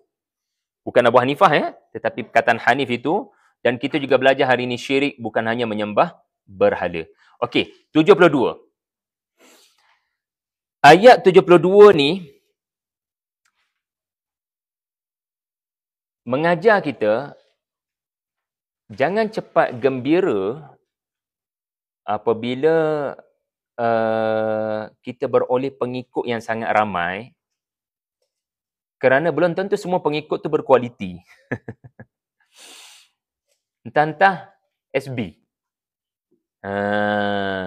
Dia masuk Islam. Tapi dia ada agenda, hidden agenda. Sebab tu Quran selalu menekankan ya agar setialah dengan kebenaran walau anda bersendirian. Pengikut ni bonus je. Kalau ramai full house, alhamdulillah. Kalau tak ramai macam ni pun jangan sedih, jangan berduka. Sebab ramai tidak semestinya baik. Sedikit tidak semestinya tak baik. Yang penting kuantiti orang bukan segalanya dalam hidup kamu wahai Nabi. Tapi kualiti orang yang tu yang kena diberi perhatian. Okey. Ayat ini menceritakan waqalat ta'ifatun min ahlil kitab. Telah berkata sebahagian daripada ahlul kitab. Tengok ya. Allah sendiri tidak judge semua orang. Allah sendiri sangat teliti dalam judgement. Dia tak kata waqalat ahlul kitab. Dia tak kata ahlul kitab telah berkata. Aku bukan bercakap dengan semua ahlul kitab. Aku bercakap dengan sebahagian daripada diorang yang ada perangai buruk macam ni. Sebab ada yang baik. Tadi kita belajar apa? Asabiyah. Kepuakan. Najran tak boleh terima Rasul sebagai Rasulullah dan tak boleh terima Nabi Isa hanya hamba Allah. Hanya kerana dia puak yang berbeza. Tiba-tiba Allah Ta'ala menunjukkan macam mana Allah tidak judge semua orang Yahudi sebagai orang yang kafir. Sebahagian mereka ada yang beriman. Hanya dengan menggunakan ta'ifah. Sebahagian mereka ni ada perangai buruk. Mari aku ceritakan. Iaitulah sesama Yahudi, pendeta-pendeta mereka. Ayat ni ada asbabun nuzul, tuan-tuan boleh baca sendirilah. Aminu billadhi unzila ala alladhina amanu wajhan nahari wakfuru akhirahu la'allahum yarji'un. Wahai orang-orang Yahudi saya nak kamu semua menunjukkan kamu telah memeluk Islam beramai-ramai di tengah-tengah terik matahari. Maksudnya, bagi semua orang nampak kamu memeluk Islam. Bagi tahu dekat Instagram kamu memeluk Islam. Bagi tahu semua dunia kamu memeluk Islam. Sebab kita ada perancangan. Apa perancangannya? Beberapa hari selepas itu, kamu akan buat press conference mengumumkan keluar daripada Islam. Dan bila kamu keluar, bila kamu buat press conference yang kamu keluar daripada Islam, kamu bukan orang sebarangan. Kamu sarjana dan profesor. Semua mata-mata akan mendengar, kenapa anda murtad? Ada sesuatukah yang telah berlaku dalam agama Islam? Orang awam kalau dengar macam mana? Mereka akan mengikut so-called sarjana dan profesor ini. Strategi ini akan berlangsung sampai bila-bila. Sebab tu, jangan mudah berbangga dengan ramai follower, ramai orang. Yang penting didik diorang. Sehingga yang pada awalnya masuk sebab hidden agenda, akhirnya tak jadi nak keluar dan murtad. Tak jadi. Sebab dia dengar betul-betul. Akhirnya dia tak jadi nak menjaya ke agenda musuh. Dia dihantar sebagai SB. Tapi akhirnya dia betul-betul beriman. Dia tak jadi nak jadi tali barut. Ingat ya, ini strategi musuh Islam. Dan strategi ini barangkali juga wallahualam bila masuk ke dalam rakyat Palestin contohnya, menyamar rupanya. Menyamar jadi orang Palestin. Dan rupanya dia nak cari maklumat. Di mana bersembunyinya HMS. That's why segelintir pimpinan HMS tu dengan mudahnya dibunuh. Sebab dah tahu lokasinya. Siapa begitu? Termasuk jugalah belahiran tu pun. Orang-orang penting boleh terbunuh dengan mudahnya. Jadi sentiasa berhati-hati dengan ramai. Sebab tidak semuanya kita kena ingat betul-betul Muslim, Hanif. Maka kita kena bertanggungjawab untuk mendidik sehingga yang asalnya SB tiba-tiba jadi pejuang Islam. Sebab tu menarik. Anda tahu tak surah Muhammad, surah tentang perang untuk mempertahankan Madinah. And then lepas surah Muhammad ada surah apa? Menurut turutan mushaf ada surah Al-Fatah. Al-Fatah ni adalah ada waktu kita perang. Al-Fatah ada waktu kita berdamai. Jangan duduk bergaduh. Perdamaian ni penting. Orang kata ceasefire. Sebab dengan perdamaian, bila senjata letak ke tepi, jom bincang. Maka bila orang betul-betul bincang tentang Islam, apa tadi? Ta'alau ila kalimatin sawa. Dia akan consider Islam. Bila tak ada sebarang ancaman, senjata, paksaan, la ikraha fiddin. Bila orang kafir yang tak pernah dengar tentang Islam, tapi after 9/11, mereka pergi ke surah, pergi ke masjid, pergi ke Islamic Center. Macam ni ke Islam ajar? Betul ke memang ada Islam ni ajar pengganas, bawa kapal terbang, langgar bangunan orang? Akhirnya bila mereka mendengar betul-betul version Islam yang betul, rupanya bukan begitu Islam ajar. Diorang boleh memeluk Islam. Itu surah Al-Fatah. Surah tentang berdamai dan terbukti Hudaibiyah telah menyebabkan begitu ramai orang masuk Islam. Betul kan? Dan Nabi pun tulis surat tadi kepada ramai orang, termasuk pemimpin-pemimpin negara tertentu, akhirnya memeluk Islam seperti Najasyi. Ya, bukan hanya surat Nabi, tetapi sebelum tu lagi Ja'far bin Abi Talib punya peranan. Tapi apa surah selepas Al-Fatah? Kenapa surah Al-Fatah yang mana Allah akan berikan kepada muka bumi tanah Arab yang begitu besar? Kalau tuan-tuan baca buku saya lah, Dr. Jasmine belikan kat Pasar Buku kan. Siapa lagi yang pergi ke Pasar Buku? Kita bagi kredit sedikit ni. Tak ada. Tak ada lah. Siapa lagi pergi? Dr. Iman pergi tak? Tak pergi. Tapi kakak Dr. Iman ada datang. Dr. Fatimah ada datang. Jadi Dr. Jasmine beli, Dr. Fatimah beli Halangan Itu Rencana Tuhanmu, surah Al-Fatah. So memang surah tu menceritakan walaupun kamu marah dengan orang kafir halang masuk ke tanah suci tak boleh nak buat umrah, mari aku beritahu berita gembira. Allah akan kurniakan kepada kamu muka bumi yang banyak, yang tak pernah Islam akan jadi Islam. InsyaAllah. Begitu ramai orang akan memeluk Islam. Afwajan akan berlaku. Begitu datang surah Al-Hujurat. Sebab apa? Surah tentang tarbiyah. Surah tentang didik mereka yang memeluk Islam. Jangan hanya bangga followers ramai tapi tak ada pendidikan. Sebab kawan boleh menjadi lawan kalau tak ada pendidikan. Sebab tu sejak daripada Mekah lagi Nabi dididik. Jangan duk kejar sangat. Pengislaman 3 orang tokoh itu, iaitulah Abu Jahal, Abu Lahab dan Al-Walid. Jangan duk harap sangat orang masuk Islam. Dan mari aku beritahu kamu. Sebenarnya diorang panggil kamu ya Rasulullah untuk memperjelaskan tentang Islam. Diorang tak masuk Islam pun. 3 orang tokoh ni. Dan sepatutnya apa yang kamu buat, sepatutnya bagi Allah maknanya benda yang mustahil Nabi buatlah. Sebab Nabi tak tahu. Nabi diberitahu pun 3 orang tu takkan memeluk Islam selepas Nabi bertemu dengan 2 orang dan memperjelaskan tentang Islam. At the same time, Abdullah bin Umi Maktum bertanya soalan. Yang buta tu. Tanya soalan. Masa Nabi tengah duk memperjelaskan Islam kepada Donald Trump and geng-geng White House, tiba-tiba pada masa yang sama, telah follow seorang yang buta bertanya soalan. So Nabi macam terganggu lah proses dakwah yang hanya diberi 10 minit. Siapa tak nak manfaatkan 10 minit untuk menerangkan Islam di tempat yang memang payah kita nak dapat peluang bercakap dengan orang ini. Orang ni kalau masuk Islam, 1000 orang akan follow. Ini semua selebriti. Ini semua influencer. Just bayangkan kalau mereka memeluk Islam, seluruh Mekah akan masuk Islam. Itu kan strategi dakwah. Anda kena target Firaun.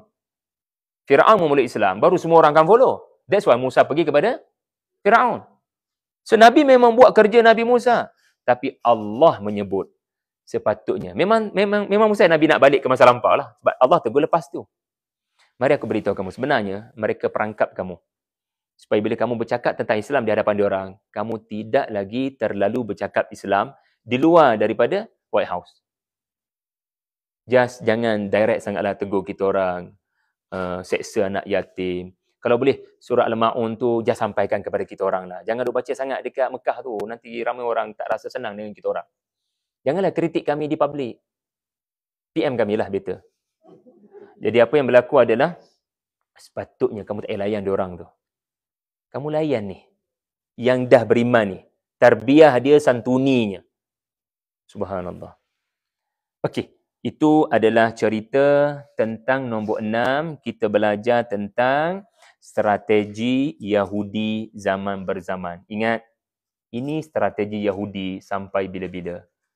Ya, kerosakan dari dalam.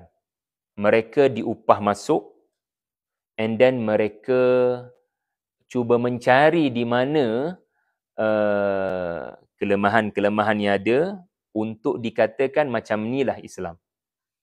Okey, yang terakhir sebelum kita tamat. Allahumma salli ala Muhammad. Okey, ayat 75 ni. Dari sudut, di penutup ni saya nak kita ada ability lah untuk bezakan tafsir dengan tadabbur. Ini saya punya matlamat di akhir. Kalau boleh, kita konsisten ingatkan anda semua, matlamat kita belajar kelas ni adalah kita boleh bezakan tafsir dengan tadabbur. Once anda boleh apply pada satu ayat, anda akan boleh apply pada banyak ayat, insya-Allah. Okey, dari sudut tafsir ayat ini menerangkan sebahagian ahlul kitab apabila diberikan kepadanya sejumlah qintar. Jumpa tak perkataan qintar? So Allah tengah describing tentang 2 kumpulan ahlul kitab. Ahlul kitab Yahudi ni ada 2 kumpulan. Satu kumpulan diberikan qintar, diberikan sejumlah harta yang sangat besar. Okey, awak boleh tak tolong jaga kereta saya, tolong jaga RM1,000 saya ini sebab saya nak pergi musafir, saya takut kena ambush, kena curi, kena songlap ke apa kat tengah jalan, disebabkan awak ni orang Yahudi, jiran saya satu-satunya, maka tolong jaga boleh. Dan jangan lupa, orang Yahudi memang expert dalam ekonomi dan bisnes dan trading. Ayat ini menunjukkan bukti, orang Yahudi memang expert dalam bidang ekonomi. Sehingga kalau orang Islam terpaksa minta tolong bank dia orang. Setengah orang Yahudi, dia ada kelebihan simpanan, tempat rujukan orang Islam untuk menyimpan sesuatu. Dan mereka sangat amanah.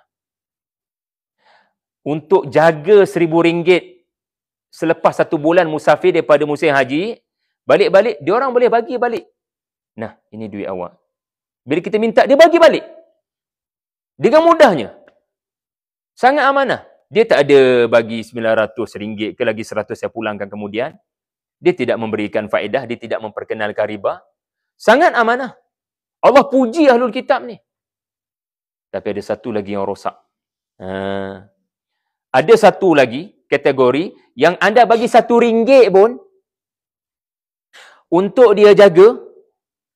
Anda balik daripada musim haji, anda nak minta RM1 tu pun, dia takkan bagi melainkan anda perlu follow up berkali-kali. Tolonglah, RM1 saya tu, madumta alaihi qa'iman. Anda kena selalu muncul depan dia. Hello, bila nak pulangkan duit saya, tolonglah. Jadi dari sudut tafsir, ayat ini mengajak ahlul kitab bukan semua dalam kategori rosak perangai. Ada Yahudi yang baik dan beramanah. Dari sudut tadabbur apa kita belajar? Inilah soalan saya.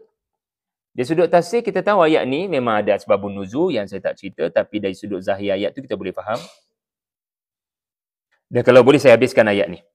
Bila kita minta balik RM1 yang kita minta dia jaga tu, benda kecil yang kita minta dia jaga, sebab kita ni setengah kita mungkin benda kecil pun kita tak yakin boleh jaga, so kita minta tolong dia untuk jaga. Bila kita minta balik, sedar balik ni, memang dia tak bagi-bagi. Dzalika bi annahum qalu laysa lana 'alaina fil ummiyina sabilun. Bila mereka tak pulangkan harta yang kita beri kepada mereka untuk jaga, mereka akan kata, peduli apa? Kami nak buat apa pun kepada harta kamu, tanah kamu. Ikut kita orang lah kita orang nak buat apa. Sebab kamu semua ni ummiyin je pun. Buta huruf. Orang Arab yang tak ada pendidikan. Kita orang educated. So ikut kita orang kita nak buat apa kepada harta, benda, tanah kamu. Kamu apa sebenarnya? Kamu ni adalah lap kaki kami je. Ini dipanggil naratif yang ada kepada certain Yahudi. Dan itulah Zionis. Exactly. Laisa alaina fil ummiyina sabilun. Siapa yang ada jalan untuk mengatasi kami? We are the chosen nation. Wa yaquluna 'ala Allahi al-kadhib wa hum ya'lamun. Itu tafsir. Okay, boleh tak kita tutup dengan anda sendiri bagi satu point. Apa kita boleh belajar daripada ayat ni? Ingat ya, tadabbur ni dia bukan tuding pada Yahudi dah. Dia tuding pada kita. Kita tak hidup dengan orang Yahudi. Alhamdulillah. Tapi boleh tak ayat ni kena pada kita? Macam mana ayat ni boleh kena dengan kita? Itu tadabbur. Mencari kaitan dan pelajaran daripada satu ayat. Apa kaitan? Untung tuan-puan semua saya tak ingat nama. Habislah yang saya ingat nama Dr. Zita, Dr. Iman, Dr. Jasmine, Dr. Shuaib bagi pandangan. Masya Allah. Kesian doktor. Doktor rasa apa pelajaran yang boleh kita ambil daripada ayat ni? Sebelum tu boleh tanya. Silakan doktor. Boleh untuk membantu tadabbur juga. It's okay, faham. Adakah mereka ni amanah sebabkan mereka pegang pada ajaran Nabi Musa, atau memang fitrah dia orang tu memang amanah? Sebab macam baik betul, amanah sungguh. Adakah dia fitrah dia ataupun dia pegang kepada ajaran Nabi Musa?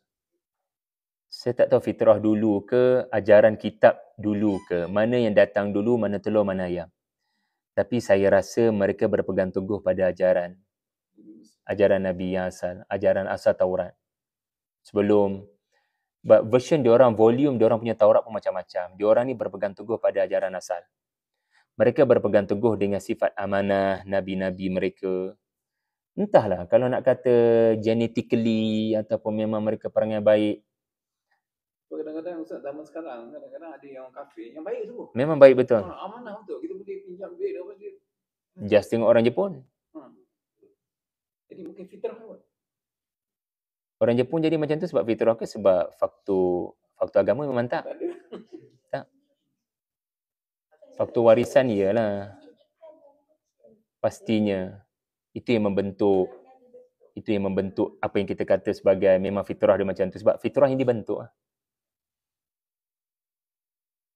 Saya percaya ayat-ayat Allah ni wallahu alam lah sentiasa berbicara tentang situasi semasa. Ada Yahudi Ortodoks. Ortodoks maknanya setia kepada ajaran asal. Walaupun ajaran asal tu pun dah banyak tokok tambah pun kan. Tapi at least dia tak support penegakan negara secara gopoh-gapah ni. Tunggu je lah hukuman Tuhan kepada adanya negara. Diorang percaya ada negara tapi bukan ini caranya. Dan bukan dengan cara menawarkan Yahudi kepada orang-orang Eropah. Awak nak masuk Yahudi tak? Mari masuk. Tak, Yahudi Ortodok memahami Yahudi adalah keturunan, origin. Bukan dengan mengajak orang lain memeluk Yahudi which is Zionis. Itulah falsafahnya. Mari bersama kami berkumpul di tanah ini. Anda daripada Eropah boleh menjadi Yahudi dan kita sama-sama duduk kat sini. Betul, diorang tanam pokok macam-macam yang ada identiti Eropah. Sampai tanah zaitun tak boleh terima pokok tu dan terbakar bau-bau ni. Jadi, satu lagi kategori, memang kategori perang yang sangat buruk. Wallahualam, saya percaya ayat ni sedang berlaku depan mata kita. Tapi sekali lagi, kita tak nak ayat ini hanya bercerita tentang diorang dan orang Palestin. Tapi ayat ni juga tentang, ingat lagi Ahlul Kitab saya sebut tadi?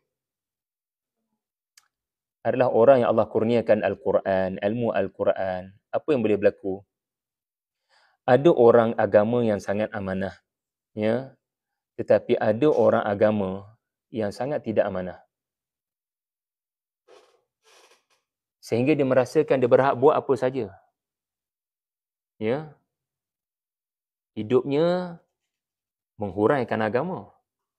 Tapi dia sendiri tidak berpegang teguh dengan agama. Dia korup. Dia rosak. Dan ayat ini juga mengajar Allah tidak judge semua Yahudi. Lalu kenapa certain orang Islam hanya kerana satu orang daripada satu kumpulan, dia judge satu kumpulan? Ya betul, kita pernah ada masalah dengan orang Kelantan. Tapi jangan sampai membenci semua orang Kelantan. Itu contoh je.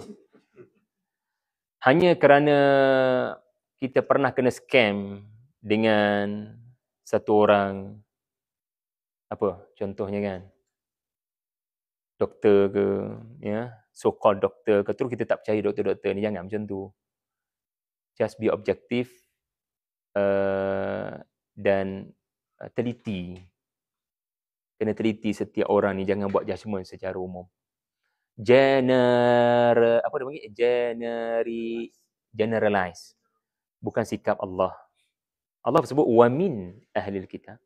So kita jangan mudah generalize. Sebab generalize ni yang menyebabkan kepuakan. Kita punya puak sentiasa betul, puak belah sana sentiasa salah. So anda nampak tak? Surah Ali Imran memang bertema Ali, kekeluargaan. Takkan anda nak kata buruk pada adik-beradik anda sendiri? Bukan Ali kalau tidak adik-beradik. Yahya tak akan kata benda buruk kepada Isa. Yahya kasapun Isa. Jadi sesama agamawan, kita ni adik-beradik. Sesama kita pun kena ada sifat adik-beradik, iaitulah saling tegur-menegur, saling kuat menguatkan antara satu sama lain. Maka anda boleh nampak flow surah ni sangat best. Selepas Allah menceritakan tentang keluarga Imran, okey, bahagian satu apa dia? Saya nak tutup dah ni. Bahagian satu ada 3 bahagian. Bahagian satu apa dia? Okey, betul. Bahagian satu tentang Perang Badar, tapi tema yang paling besar adalah ancaman kebendaan pada memecah belahkan hubungan umat Islam. Perang Badar, ingat lagi tak ayat kita lalu, zuyyina lin-nasi hubbus syahawati minan nisa. Ingat lagi ayat yang ada perkataan kintar, minal qanatiril muqantarah. Ini semua adalah benda material, harta, kemewahan yang boleh menyebabkan umat Islam sanggup tindas menindas, pukul memukul dan tidak fikir orang lain semata-mata nak dapat harta benda. So kebendaan material ni adalah benda yang boleh memecah belah kaum umat Islam. Ya. Kerana bayaran yang lumayan, seseorang boleh jadi tali barut kepada musuh. Bahagian yang kedua, keluarga Imran yang zuhud. Ingat lagi temanya, keluarga Imran yang sangat zuhud. Allah tak cerita Nabi Sulaiman, Allah tak cerita Nabi, Allah cerita dalam surah Al-Imran, tokoh-tokoh Nabi yang tak ada dalam Al-Baqarah. Al-Baqarah ada cerita Nabi Daud, ada cerita Nabi Sulaiman, wattaba'u ma tatlu syayatin, sebab ni tokoh-tokoh penguasa. Dia orang Yahudi adalah audiens utama surah Al-Baqarah. Sebab dia orang Allah tahu akan diberikan kuasa. Dan dia orang akan mabuk dengan kuasa. Tapi Ali Imran, Allah bawa tokoh-tokoh yang tak ada kuasa. Nabi Isa belum dikurniakan kuasa lah. Ataupun pada waktu baginda diutuskan, baginda bukan penguasa. Semua tokoh-tokoh zuhud, tokoh-tokoh sufi. Ya. And then datang cerita Ahlul Kitab. Banyak kali Allah panggil Ahlul Kitab, jom bincang balik dengan Nabi Muhammad. Wahai pendeta Najran, janganlah sampai tahap ketekak dengan benda yang salah. Sebab apa? Allah sedang membangunkan Madinah sebagai sebuah keluarga. Kan certain pemimpin dia menamakan semua rakyat Malaysia ni sebagai keluarga besar kan. So Nabi mahu Yahudi dan Nasara menjadi keluarga besar Madinah. Sebab tu ada unsur ajakan.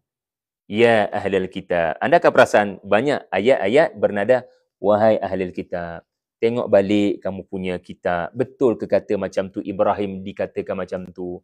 Mari kembali kepada titik persamaan. So nampak ada nada pujuk, ada nada jom sama-sama berbakti. Kalau tak nak masuk Islam pun, just duduk sama-sama dengan Nabi sallallahu alaihi wasallam.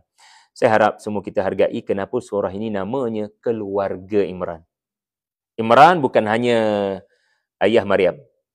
Imran juga di dalam Al-Quran adalah Ammaratul Masajid. Orang yang mengimarahkan masjid. Sebab orang yang selalu pergi masjid, dia sentiasa bersilaturahim dengan semua orang, betul? Adakah anda tak boleh terima orang Kelantan sebelah kanan anda? Tak kan? Anda tak kisah pun siapa sebelah anda kan? Anda memberikan salam kiri dan kanan. So masjid adalah medan menyemarakkan ukhuwah, bukan medan partisan, bukan medan memecah belah, bukan medan menunjuk warna masing-masing. Dan jangan lupa dalam Al-Quran juga ada perkataan musta'mirin. Ini semua daripada Imran belaka ni. Orang yang memakmurkan negara. So nak makmurkan negara, kena mula daripada masjid. Nak makmurkan masjid, kena mula daripada Keluarga Imran. Nampak? Cantik tak cantik? Nama surah Ali Imran. Sebab esok saya ada kelas rahsia nama surah malam esok dengan sahabat saya Ustaz Zulkhairi. Saya kena surah Ali Imran.